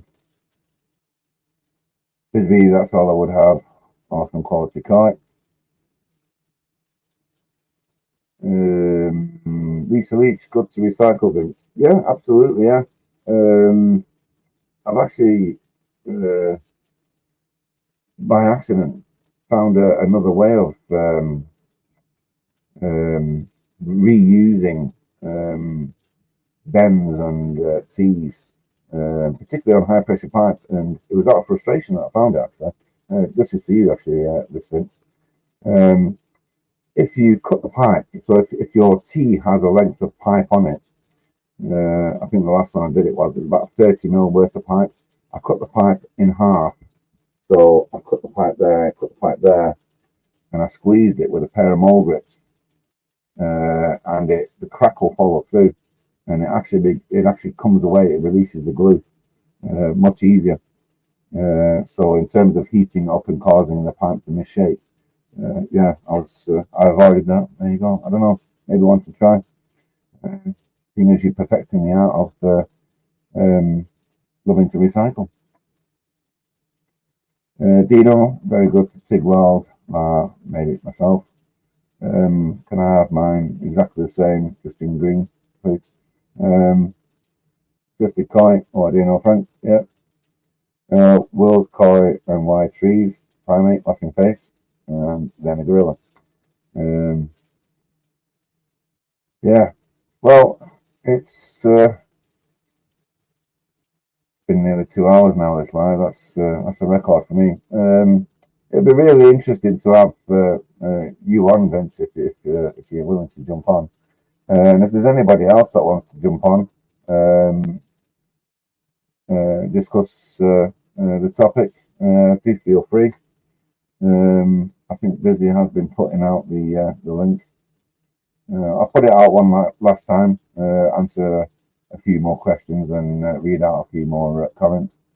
And I think we'll wrap it up. It's been really interesting to see everybody's view on it, what they think and what they do, and obviously Busy pointing out the spirit level. Martin's Koi Pond, seen a DIY Nexus built on YouTube, and it looked and worked great. Is that the one with 2 barrels, Martin? Somebody did it with 2 barrels. I think it was 110 litre and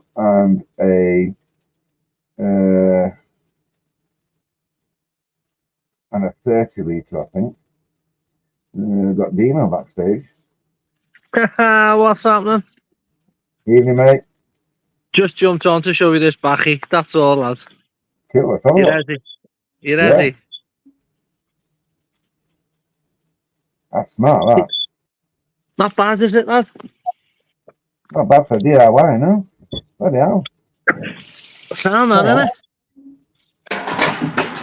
All stainless steel, all robbed from our work. You should have said that on the internet live. That's all right. Yeah, that's tip top, that, mate. What are you making them and selling them on? If I got time, but it's hard work. It took me ages to make it. It took me a couple of weeks. Well, you've definitely taken your time getting it right, then.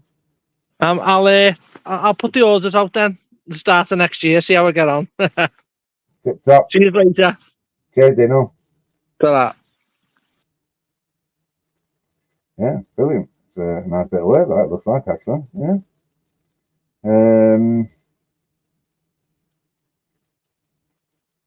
Big catch up. Yeah, so I think it was 2 barrels if we're on the same shot here, Martin. I remember seeing one done with 2 barrels and it worked just the same. Life around the Koi Pond, in my opinion, Vince, is the correctest pot of filtration. Correctest pot of filtration and filters. I mean, this is in a good way. Vince, you're a true inventor, mate. Absolutely, yeah. I've seen Vince put stuff together with knives and forks, and yeah, it's unbelievable, really. Been great live, dude. Gav, thank you very much. Martin Koi Pond, yes, it mate. Yeah. I thought it was. Yeah, I have seen it, and it does actually work exactly the same. It's quite remarkable, really. I did consider having a go myself, but yeah. I'd love to do another night, brother. Being a busy day, at the farm. Yeah, no worries, mate. I wonder where you got that idea, my northern brother. I say. Yeah. Will Sky Trees, crying Dino. Pretty cry. Set me Dino's had a fight with the lawnmower. And won or lost. Dino cracks me up, Sweet Acres. Yeah, brilliant. Well, guys, on that bombshell, I'm going to call it an evening. It has been an absolute privilege to, read out your comments and do this live. And yeah, kind of move forward in making discussions like this less taboo and less behind closed doors kind of thing. I mean, a nice fish in the pond is, in my opinion, as important as a discussion on, a fish that's having problems in the pond. On that bombshell, thank you very much for tuning in, everybody. It has been brilliant. Thanks very much. Catch you all later. Cheers, guys.